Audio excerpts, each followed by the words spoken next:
Hello guys, स्वागत है आपका एक और वीडियो में। और आज हम बात करने वाले हैं सेट के बारे में। तो जैसा कि लास्ट वीडियो हमने देखा, डिक्शनरीज एंड लिस्ट को मिला करके हमने एक छोटा सा मैनेजमेंट सिस्टम, रिकॉर्ड को रखने का एक सिस्टम बनाया था।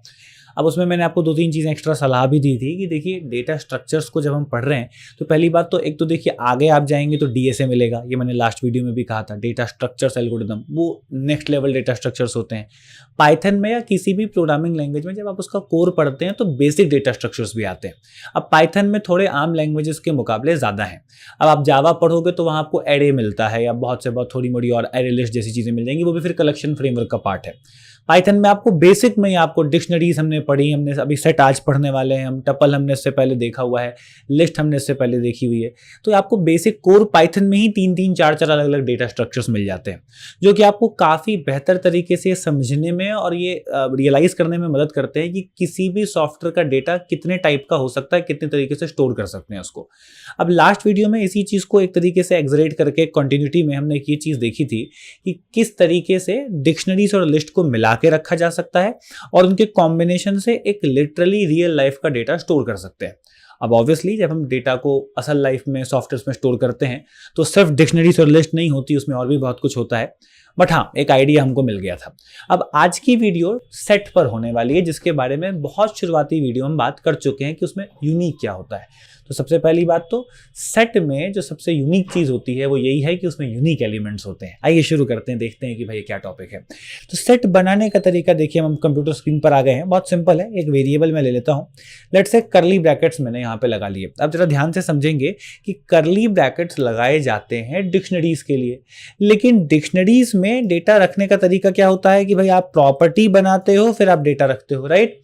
लेकिन सेट में आपको इस तरीके से पेयर में, की एंड वैल्यू में डेटा को नहीं रखना। आप इस तरीके से सीधा नॉर्मली जैसे आप लिस्ट में या टपल में कॉमा लगा के डेटा स्टोर करते हैं, वैसे ही बस आप उसे रख दें। अगर आप बस एज इट इज इस तरीके से 1 2 3 4 जो भी आपका डेटा है आप उसे रख देंगे, पेयर वगैरह बनाने की जरूरत नहीं है, कॉलन वगैरह लगाने की जरूरत नहीं है, कोई डबल कोट में पहले प्रॉपर्टी फिर वैल्यू वो सब करने की जरूरत नहीं है, तो ये फिर आपका सेट कहलाएगा। ध्यान रखेंगे, ब्रैकेट सेम है। अब कई लोग इसमें पूछते हैं सर फिर अंतर क्या? अरे बाबा, ब्रैकेट कभी थोड़ी ना इंपॉर्टेंट था। ब्रैकेट सेम है तो इसका मतलब डेटा स्ट्रक्चर सेम हो गया, ऐसा तो जरूरी नहीं है। ब्रैकेट सेम है बट बाकी चीजें तो अलग हैं। वहां पेयर था, की एंड वैल्यू थी, यहाँ पेयर है ही नहीं। यहाँ नॉर्मल लिस्ट जैसा डेटा है, कॉमा लगा के उसको रखना है। एंड अब मैं नीचे आकर के प्रिंट कर देता हूँ एस को। सो अगर हम इसको प्रिंट करें तो you can see data print हो गया। सर इसमें नया क्या हुआ, थोड़ा ध्यान दीजिए। 1 2 3 4 4 मैंने 2 बार 4 रखा था बट आया एक बार ही है। तो यहां पर अगर आप डुप्लीकेट एलिमेंट्स रखने की कोशिश भी करेंगे तो भी वो नहीं स्टोर हो पाएगा। अगर मैं यहां पर जाकर के वापस से 2 फिर 1 फिर 1 फिर 1 फिर 1 फिर 3 रख दूं, सिर्फ 1 2 3 4 ही आएगा। एंड ध्यान रखिएगा, कोई सॉर्टेड वे में आ रहा है ऐसा जरूरी नहीं है। ऐसा लग सकता है देखने में सॉर्टेड है, ख्याल रखेंगे अनऑर्डर्ड होता है डेटा। सेट आप मैथ्स में भी पढ़े, मेरे ख्याल से 11th में होता है, राइट। तो आप देखिए मैथ वगैरह में भी जब आप सेट वगैरह पढ़ते हैं तो वहां पे भी इसकी डेफिनेशन मेरे ख्याल से यही होती है, अनऑर्डर्ड कलेक्शन। कोई बहुत एक जरूरी नहीं है कि जिस ऑर्डर में आपने रखा था डेटा को उसी ऑर्डर में आपको मिलेगा, कोई जरूरी नहीं है। मिल भी सकता है, नहीं भी मिल सकता है। पाइथन उसे कोशिश करता है कि भाई मैं उसे ऑर्डर्ड वे में, असेंडिंग टू डिसेंडिंग ऑर्डर में, असेंडिंग टू बढ़ते क्रम में दिखा दूं, छोटे से बड़े क्रम में उसको दिखा दूं, बट जरूरी नहीं है, बिल्कुल भी जरूरी नहीं है। तो अभी आप देखेंगे तो फिर पहली बात तो यूनिक आ रहे हैं, मैं डुप्लीकेट कर भी रहा हूं तो नहीं आ रहा है। तो ये तो बड़ी कमाल की चीज है यार। अगर मेरे पास कभी बहुत सारा डेटा हुआ और उसमें से मुझे सिर्फ यूनिक एलिमेंट ही चाहिए हो, सिर्फ वेराइटी ही चाहिए हो, तो मैं बड़ी आसानी से देख सकता हूं इसमें। तो बात तो सही है। एक और तरीका यहां पर ध्यान से समझिएगा। सेट में हम एक बात यहां पर रियलाइज करेंगे, अगर हम एक खाली लिस्ट बनाएं तो ऐसे बना सकते हैं। एक खाली टपल बनाना हो तो उसका भी तरीका याद कीजिए, मैंने आपको बताया था। इससे काम नहीं चलेगा, आपको यहां एक कॉमा लगाना पड़ेगा, तब जाकर के आप यहां पर एक काम कर पाएंगे कि एक एलिमेंट आप बना दें तो ठीक है। ये खाली तो चलिए ठीक है, इस तरीके से बन सकता है। एक एलिमेंट है तो फिर आपको यहां पर कॉमा लगाना पड़ता है। खैर, तो खाली है तो इस तरीके से बना सकते हैं, एम्प्टी सेट। डिक्शनरीज भी अगर आप बनाना चाहेंगे तो इस तरीके से बन सकती है। एक सेकंड, यही तो दिक्कत है, इससे डिक्शनरी बन सकती है। अगर आप टाइप प्रिंट करें, टाइप ऑफ एस तो क्लास डिक्शनरी है, सेट तो बना ही नहीं। सेट ऐसे सिर्फ लिखने पे नहीं बनेगा, क्योंकि इसी से डिक्शनरी भी बनती है और बाय डिफॉल्ट करली ब्रैकेट का मतलब डिक्शनरी ही समझा जाएगा। अगर आप कुछ लिख दें तो फिर तो ठीक है, बहुत बढ़िया, ऐसे बना सकते हैं। एक एलिमेंट है, बन जाएगा, कोई इशू नहीं है। लेकिन अगर एक भी एलिमेंट नहीं रखना है तो फिर आपको यहां पर इस्तेमाल करना पड़ेगा सेट नाम के फंक्शन का। इस तरीके से आप सेट बना सकते हैं, विच इज इंपॉर्टेंट याद रखने के हिसाब से। ओके, अब आइए बात करते हैं कि अगर हमने सेट बना करके रखा हुआ है एंड प्रिंट कर देते हैं एस को, मैं इसको रन करता हूँ, 1 2 3 4 5 आ गया। आई कैन, जैसा मैंने कहा, मैं ये नहीं कर सकता हूँ, इसमें ये नहीं होगा क्योंकि ऑर्डर नहीं है एलिमेंट्स का, हमें नहीं पता 0th इंडेक्स पर क्या है, क्योंकि अभी जो है अगली बार भी वही रहेगा, कोई गारंटी नहीं है। तो इस बात का हम ख्याल रखेंगे कि यहाँ पर जो है इस तरीके से ये जरूरी नहीं है कि जो एलिमेंट है वो ऑर्डर्ड वे में प्रिंट हो, इसका हम ख्याल रखें। अब दूसरी बात यहाँ पर हम एक चीज इंपॉर्टेंट है जिसको देखेंगे, कुछ मेथड्स हमारे पास हैं, जैसे कि s.add, तो मैंने कहा 4, अब क्योंकि 4 ऑलरेडी है तो कुछ नहीं होगा, जैसा कि हमको पता था डुप्लीकेसी नहीं हो सकती। बट अगर मैंने कहा होता 6 तो हम देख सकते हैं कि यहाँ पे 6 जो है वो ऐड हो गया है। Okay, which is nice. मैंने कहा s.remove, मैंने कहा 1, तो 1 जो है वो रिमूव हो गया है। अच्छा, ख्याल रखिएगा 1 यहां पर एरे में था तो मैंने रिमूव लिखा तो कोई एरर नहीं आया, था हट गया। ओके, बहुत बढ़िया। 10 लिखता हूं, है ही नहीं तो एरर आ रहा है कि भाई जब 10 है ही नहीं तो हटाऊं कहां से। इसी चीज के बदले आप एक काम कर सकते हैं, डिस्कार्ड लिख सकते हैं। अब डिस्कार्ड बेसिकली क्या होता है कि अगर एलिमेंट नहीं है तो एरर नहीं आएगा, होता तो हट जाता, नहीं है तो कोई बात नहीं। तो ये एक हम ध्यान में रखेंगे इस चीज को कि we have discard and we have remove, दोनों में फर्क है। डिस्कार्ड में कोई एलिमेंट अगर नहीं होगा तो सीधी सी बात है नहीं डिलीट होगा, है ही नहीं, कहां से डिलीट होगा, एरर नहीं आएगा। रिमूव में भाई अगर नहीं है तो एरर आ जाएगा भाई कि कहां से डिलीट करूं, भाई मैं तो परेशान हो गया। ये परेशानी नहीं है, ये चिल आदमी है, कहता है मैं देख लूंगा, कोई बात नहीं, नहीं है जाने दो, ठीक है। और देखिए यहां पर हमारे पास कुछ बड़े इंपॉर्टेंट एक यहां पर काम आते हैं, वो ये है कि सेट का ना एक बहुत ही इंपॉर्टेंट रोल ये है कि वो ना किसी चीज की प्रेजेंस चेक करने के काम आता है। सेट का मतलब ये होता है कि हमारे पास बहुत सारी चीजों का कलेक्शन है एंड वी ऑर्डर हमको नहीं चाहिए, वी वांट कि हम प्रेजेंस चेक करें कि भाई ये है कि नहीं है। तो आपने क्या कर सकते हैं, मैं कहा 5 in s, इन नाम के ऑपरेटर का इस्तेमाल आप कर सकते हैं। और अगर 5 इसमें हुआ तो ट्रू आ जाएगा, नहीं हुआ तो फॉल्स आएगा। जैसे मैंने 50 लिखा होता, फॉल्स आता।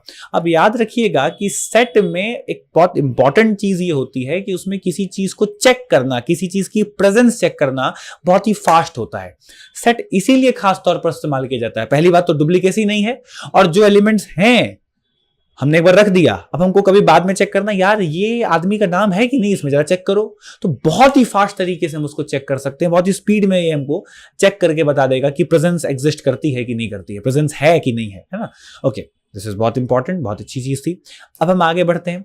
हमने कहा कि अगर हम एक सेट बना लेते हैं एंड लेट्स से हमारे पास 2 हैं, S1 है, S2 है, एंड मैंने कह दिया यहाँ पे 4 5 6 7 8। अब मैंने कहा S1 प्लस S2, ओके, ऐसे तो ऐड नहीं होगा, लिस्ट होती तो कॉन्कैटिनेट हो जाती है आमतौर पे।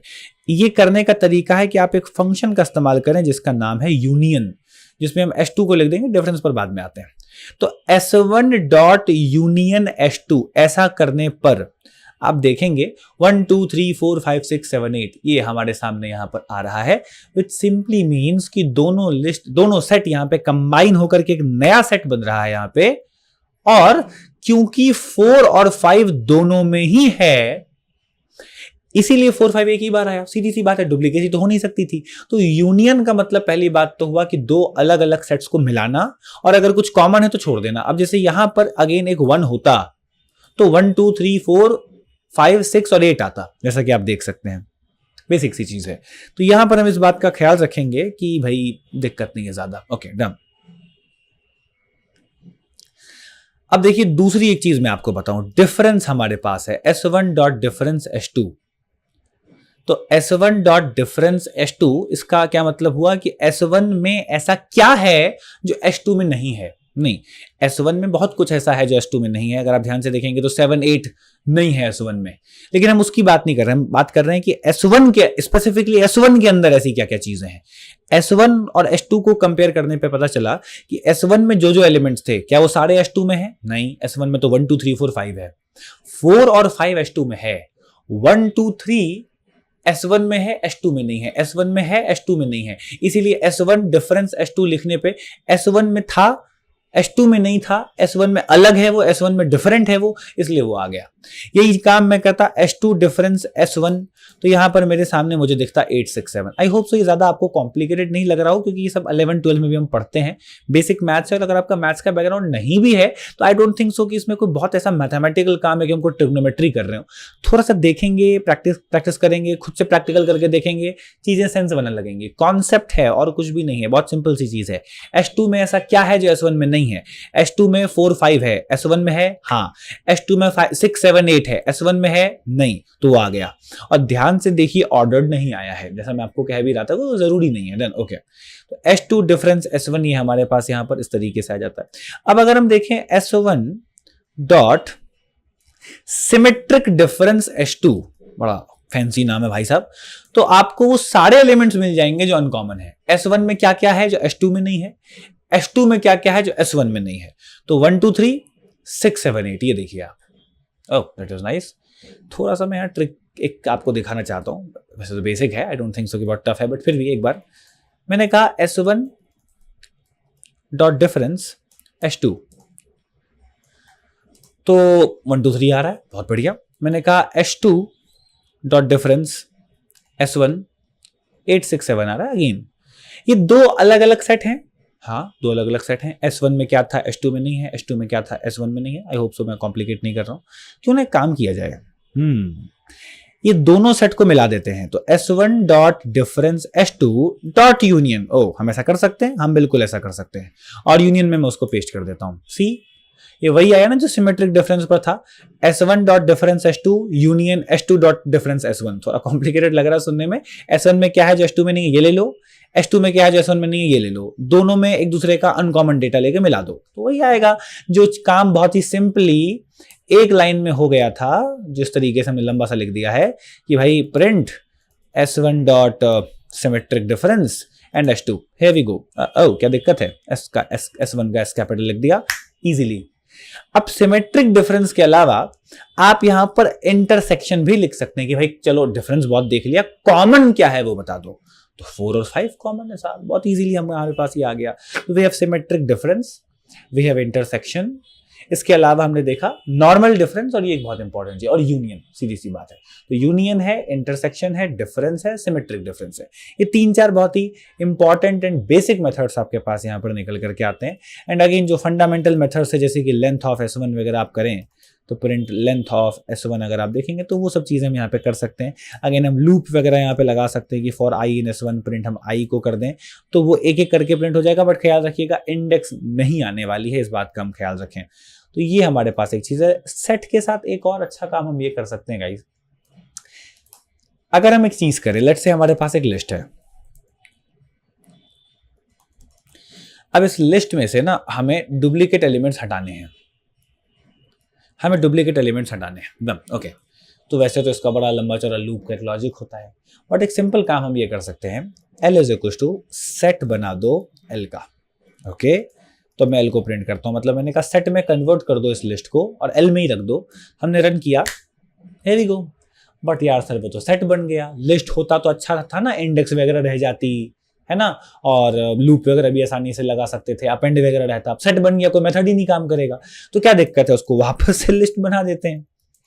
तो पहले हमने उसको सेट में कन्वर्ट करा, और सेट में कन्वर्ट करने के बाद वापस से लिस्ट में कन्वर्ट कर दिया। तो वो ओरिजिनली लिस्ट था, लिस्ट से सेट में कन्वर्ट हुआ तो डुप्लीकेसी खत्म हो गई, क्योंकि सेट में अलाउड नहीं है, जो थे वो हट गए। और सेट से वापस लिस्ट में कन्वर्ट किया, ऑर्डर कोशिश करी सेट ने मेंटेन रखने की, तो अगेन वही रहा। तो ऑर्डर भी नहीं बिगड़ा, कहीं ना कहीं सॉर्टेड भी है काइंड ऑफ बेसिक तौर पे, एंड डुप्लीकेसी भी खत्म हो गई। इसी चीज को एक लाइन में लिख दे तो कुछ ऐसे लिख सकते हैं कि सेट के बाद लिस्ट में कन्वर्ट करना, कुछ इस तरीके से। तो पहले सेट में करना, फिर लिस्ट में करना, एंड उसके बाद हमने उसको प्रिंट कर दिया। तो इस तरीके से हमारा काम हो गया। तो आई होप सो कि सेट आपको समझ में आया होगा। डुप्लीकेसी नहीं होती है, अनऑर्डर्ड होता है, इंडेक्सिंग वगैरह नहीं मिलेगी, एंड सर्च करने के लिए, प्रेजेंस चेक करने के लिए फास्ट है। कुछ इंपॉर्टेंट फंक्शंस हैं, difference, symmetric difference, union, intersection, add and remove कर सकते हैं। रिमूव के बदले डिस्कार्ड एक ज्यादा अच्छा ऑप्शन आता है, क्योंकि अगर उसमें आपको एलिमेंट नहीं भी है तो एरर नहीं आएगा। बाकी लेंथ है, लूप वैसे ही लगा सकते हैं। लिस्ट के साथ एक अच्छा जोड़ा बनाया जा सकता है कि भाई लिस्ट में से डुप्लीकेसी वगैरह हटा के देख लो, and this is it. I think so basic set हमने यहाँ पर पढ़ा है एंड आपको समझ आ गया होगा कि भाई सेट नाम का डेटा स्ट्रक्चर अगेन कोई टफ नहीं है, जैसे वो लोग थे वैसे ये भी हैं, इसमें भी फंक्शंस थे, इसमें भी चीज़ें थी, इसमें भी कुछ नई चीज़ें हमको सीखने को मिली एंड अगेन एक डेटा स्ट्रक्चर है जो बहुत काम आता है जब भी कभी यूनिक एलिमेंट्स रखने होंगे। इसी के साथ हमारे चारों डेटा स्ट्रक्चर्स खत्म होते हैं। हमने लिस्ट पढ़ी, हमने डिक्शनरीज पढ़ी, टपल्स को हमने देखा, हमने अभी सेट को देखा, इनको हमने मिलाने की भी कोशिश की लास्ट वीडियो में। लेकिन आप इसके साथ भी सेट में डिक्शनरी, सेट में लिस्ट, लिस्ट में डिक्शनरी, लिस्ट में सेट, ये सब कर सकते हैं एंड ये करना भी चाहिए। तो ट्राई करिए ज़्यादा से ज़्यादा प्रैक्टिस करने की, ट्राई करिए ज़्यादा से ज़्यादा इनके थ्योरेटिकली सवालों को देखने की, ट्राई करिए इनके इंटरनल्स को पढ़ने की, तो आप इंटरव्यू के लिए बेटर प्रिपेयर हो पाएंगे। एंड अब हम कह सकते हैं कि भाई बहुत ही बेसिक लेवल का डेटा स्ट्रक्चर या पाइथन हमको अब समझ में आने लग गया है। लूप हम समझते हैं, इफ एल्स हम समझते हैं, ऑब्वियसली प्रिंट वेरिएबल्स हमको आता है, इनपुट लेना आता है एंड डेटा स्ट्रक्चर्स भी आते हैं। तो अब हमको थोड़ा थोड़ा पाइथन आने लग गया है। अब जो अगला चैप्टर होगा उसके बाद से हम काफ़ी और चीज़ें सीखेंगे। उसके बाद फिर जल्दी हम मॉड्यूल्स पे पहुंच जाएंगे जहां पर हमको और बहुत फैसिनेटिंग चीज़ें मिलेंगी, जहां पर हम देखेंगे कि भाई हाँ भाई पाइथन से काफ़ी बेसिक, पाइथन से भी काफ़ी फैसिनेटिंग और फन चीज़ें बनाई जा सकती हैं। बट अभी के लिए डेटा स्ट्रक्चर्स खत्म होता है। प्रैक्टिस करते रहिए एंड मिलते हैं आपसे अगली वीडियो में।